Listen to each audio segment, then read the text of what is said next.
เฮ้ยพี่ดอนกี้ในไลฟ์มีคนดูพิมพ์ว่าข้างหลังมึงมีพระยืนอยู่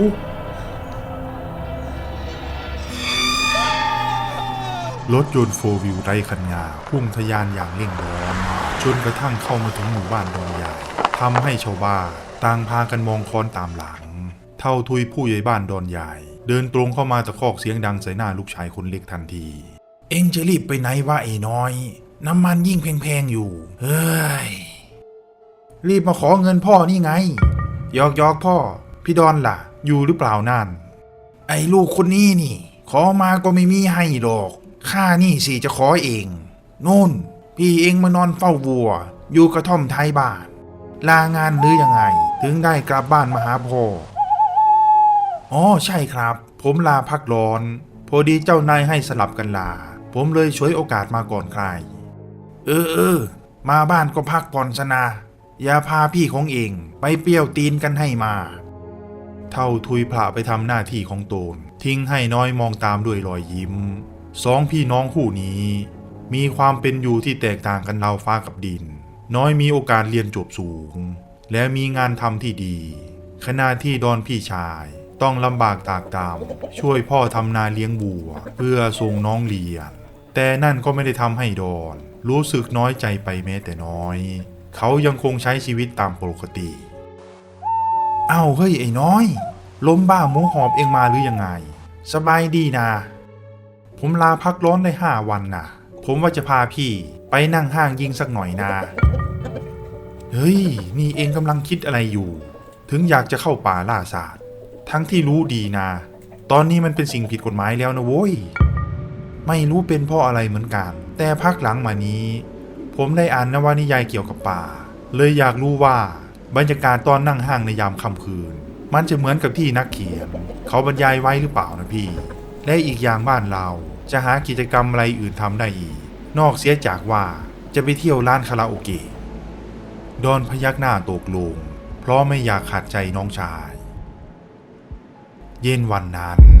ทั้งสองคนจึงชักชวนทิดหมานมานั่งล้อมวงดื่มสุราเพื่อวางแผนการจนกระทั่งเท่าทุยได้ยินข่าวและเดินเข้ามาเตือนด้วยสีหน้าจริงจังเรื่องพวกนั้นไม่ต้องห่วงหรอกพ่อเราไปนั่งห้างเปลี่ยนบรรยากาศกินเหล้าแค่นั้นอีกอย่างพวกผมรู้ธรรมเนียมเป็นพานอย่างดีซ้ำยังมีพี่ทิดหมานที่มีปืนลูกซองไปด้วยกันอีกคนคงต้องหมานสมกับชื่อของแกอย่างแน่นอนใช่และตาทุยผมเองก็อยากจะไปลองนั่งห้างที่ดอนมูลดูสักครั้งไม่รู้ว่ามันจะมีตัวอะไรลงมาอย่างที่เห็นรอยเท้ามากมายข้ามฝั่งมาหากินหรือไม่ถ้าอย่างนั้นก็ตามใจพวกเองเถอะดีเหมือนกันจะได้ไม่ต้องคอยระวังพวกอนุรักษ์ในวันต่อมาทั้ง3 คนพากันนั่งเรือข้ามฝั่งไปที่เกาะดอนมูในช่วงสายพวกเขาเร่งสำรวจพื้นที่เพื่อมองหาต้นไม้สำหรับขัดห้าแต่กลับพบว่าเป็นอดีตสำนักสงฆ์ล้างอดีตสำนักสงฆ์ล้างแห่งนี้ไม่มีต้นไม้ที่สูงพอจะทำห้างได้เลยเนื่องจากถูกทิ้งร้างมานาน5 ปีสิ่งปลูกสร้างที่ยังคงโดดเด่นอยู่มีเพียงหอระฆังไม้เก่าท่ามกลางซากปรักหักพังทิดหมานสังเกตเห็นรอยเท้าจำนวนมากบนพื้นดินทำให้เขาตัดสินใจเปลี่ยนแผนเอายังไงดีว่าพี่หมานหรือว่าเราจะทำซุ้มนั่งซุ่มกันนั่งห้างบนหอระฆังดีกว่าไหมผมเห็นด้วยพี่หมานเอาตามนี่แหละพี่ดอนพวกเราจะได้ไม่ต้องลำบากหาต้นไม้ไว้ขัดห้างเสียเวลาเมื่อแสงแดดดับลงแสงไฟจากหมู่บ้านตรงข้ามสว่างจ้าตัดกับเกาะดอนมูที่มืดสนิทราวกับนรกสวรรค์ทั้ง3กลับขึ้นไปหอระฆังด้วยอาการมึนเมาแม้ปากจะตอบตกลงแต่ในใจดอนยังคงคุ้นคลีดด้วยความกังวลจู่ๆมีเสียงพระสวดเบาๆดังมาจากที่ไกลๆชวนให้ทุกๆคนขวัญผวาทุกคนนั่งเล่นตากอากาศที่กำลังเย็นลงเรื่อยๆท่ามกลางเสียงจิ้งหรีดดังละงมพี่ดอนเสียงพระสวดนี้ดังจากฝั่งนู้นไหมทำไมมันดังมาไกลเชียวผมขี้จะแตกอยู่แล้วอย่าล้อผมเล่นนะ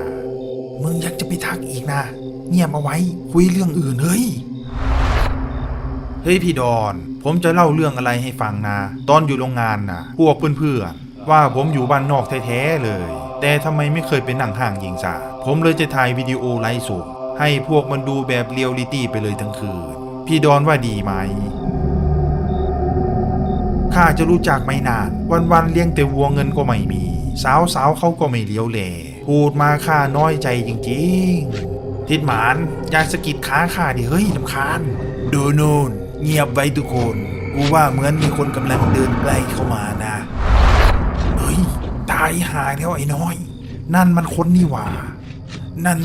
พระสงฆ์นี่พี่ดอนพระจริงๆด้วยเฮ้ยพี่ดอนเดี๋ยวนะแต่ทำไมในกล้องมันคลานวะพี่เฮ้ยพูดด้วยขนลุก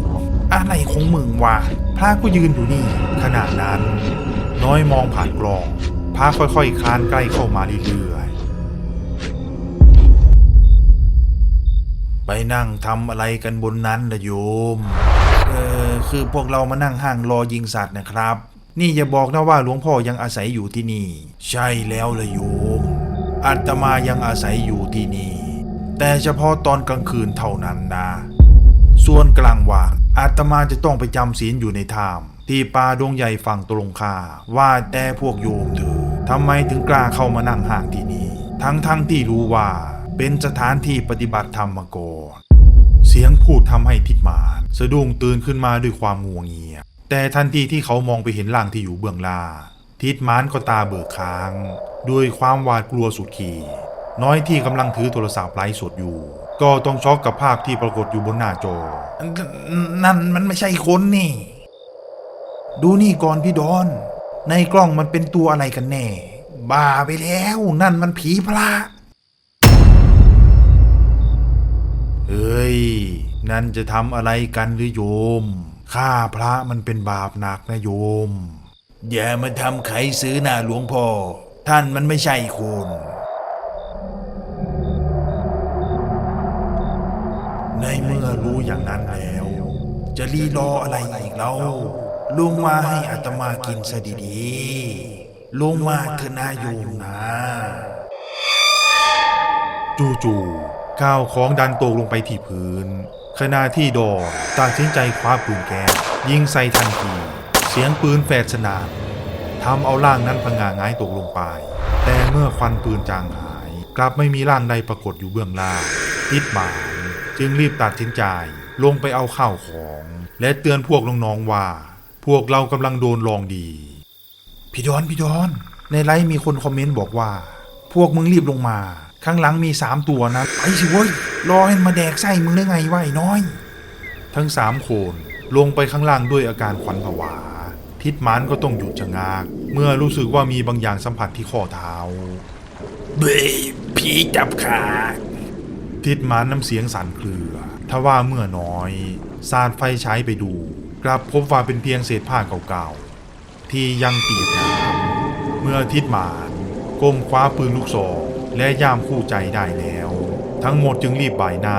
กลับขึ้นไปที่หอระฆังแต่ในขณะที่เดินมีเสียงพาสวดกึ่งก้องไปทั่วบริเวณทุกคนพยายามไม่สนใจรีบกลับขึ้นที่พักขณะที่น้อยตะโกนบอกว่าขาทำไมผ้าอีกแล้วข้าไม่สนใจหรอกขยันปลิวดีจริงๆอ้าวเฮ้ยรีบไปไหนกันทิดหมานสลัดยังไงผ้าก็ไม่ยอมรู้เมื่อก้มลงไปดูกลับพบว่าไอ้ยาเต็มเลยพวกมึงรอกูด้วยโว้ยดอนและน้อยวิ่งปาลาบจนลืมไปว่าทิดหมานโดนผีจับขาอยู่โยมคิดผิดแล้วที่เข้ามานั่งหาในบริเวณเกาะดอนมูลคราวนี้แหละอาตมาจะรอให้หัวกลนไปเลย ทิดหมานเอาปืนฟาดใส่พระเต็มแรงจึงหลุดออกมาและวิ่งตามทั้งสองไปเมื่อถึงชั้นสูงที่เต็มไปด้วยกองซากกระดูกคนตายเกลื่อนกลาดวิญญาณผีพระสงฆ์ตะเกียกตะกายขึ้นมาด้วยเสียงคลางยาจู่ๆคนทั้ง3สิ้นสติในห่วงผวังค์นั้นพวกเขาได้เห็นภาพนิมิตย้อนอดีตของสำนักสงฆ์ขณะเกิดน้ำท่วมใหญ่ฉับพลันทำให้ขาดแคลนอาหารและต้องนอนตายอย่างโดดเดี่ยวจู่ๆ เสียงตะโกนจากใครบางคนอยู่เบื้องล่างก็ดังแทรกเข้ามาทำให้คนทั้งสามหลุดจากภวังค์เช้าตรู่แต่ความโล่งใจกลับอยู่ได้ไม่นานเจ้าหน้าที่อนุรักษ์ป่าไม้ปรากฏตัวขึ้นพร้อมอาวุธและล้อมรอบหอระฆังไว้ทุกด้านนี่พวกเราแค่ฝันไปเองหรอกเหรอแล้วนั่นมันเสียงใครวะลงมาให้หมดทุกคนเลยไม่งั้นเจ้าหน้าที่จะขึ้นไปจับเองเอายังไงดีวะพี่หมานไหนว่าที่นี่เจ้าหน้าที่อนุรักษ์ไม่กล้าเข้ามายังไงล่ะห้ามลงไปโดยเด็ดขาดนั่นมันเป็นเสือสมิงมันจะหลอกให้เราลงจากหอระฆังแล้วฆ่าเรากินนะสิเอาแบบนี้ดีกว่าข้ามีลูกกระสุนลงอาคมเหลืออยู่ในย่ามหนึ่งนัดเราต้องจัดการมันให้สิ้นซากในคืนนี้ทิดมานหยิบกระสุนนัดสุดท้ายขึ้นมาลงอาคมเป่าโมนกำกับด้วยความมั่นใจเขาเล็งปืนลูกซองคู่กายไปยังต้นเสียงแล้วเหนียวไกส่งกระสุนออกไปทันทีสิ้นเสียงปืนเจ้าหน้าที่นั้นก็มาลายหายไปกับควันเสียแล้วทว่าความเป็นจริงที่น่าตกใจก็ปรากฏขึ้นเมื่อคลิปไลฟ์สดของน้อยมียอดการเข้าชมมหาศาลจนกลายเป็นไวรัลและสิ่งที่ทิดมานยิงไปเมื่อคืนนั้นไม่ใช่สัตว์ร้ายแต่อย่างใดโอ้ดูนี่สิคลิปของผมกลายเป็นไวรัลข้ามคืนเลยพี่ดอนเรารวยแน่ๆเข้าท่าดีว่ะงานง่ายๆแบบนี้เห็นทีต้องสอนข้ากับทิดมานด้วยคนแล้วล่ะว่าแต่เหตุการณ์ในความฝันมันก็น่าสงสารพระสงฆ์เหล่านั้นจริงๆนะหรือเป็นเพราะว่าเขาแค่อยากแสดงให้พวกเราเห็นแผนการที่จะนำเงินจากรายได้ในโซเชียลไปทำบุญอุทิศส่วนกุศลให้กับวิญญาณบนเกาะ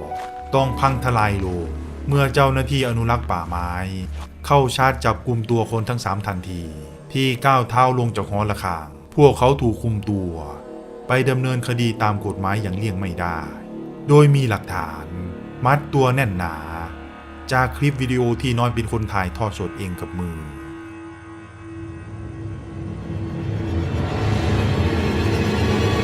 บอกแล้วไงให้ลงมากันดีๆตั้งแต่เมื่อคืนแล้ว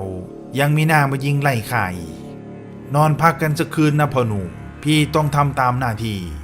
เดี๋ยวผู้ใหญ่ทุยก็คงมาประกันตัวเฮ้ยซวยชิบหายเพราะเองนั่นแหละว่าไอ้น้อยเฮ้ยเมื่อน้อยเปิดดูคลิปย้อนหลังแล้วพบว่าในตอนที่ทิดหมานยิงไม่มีเจ้าหน้าที่อยู่ตรงนั้นเลยแต่มีพระยืนยิ้มอยู่แทนเมื่อคืนสนุกไหมโยม โปรดรอติดตามชมในตอนหน้าหากชื่นชอบขอคนละ1 ไลค์เพื่อเป็นกำลังใจให้ทีมงานสยองไดอารี่เรื่องราวทั้งหมดก็จบลงเพียงเท่านี้ขอบคุณสำหรับการรับฟังครับ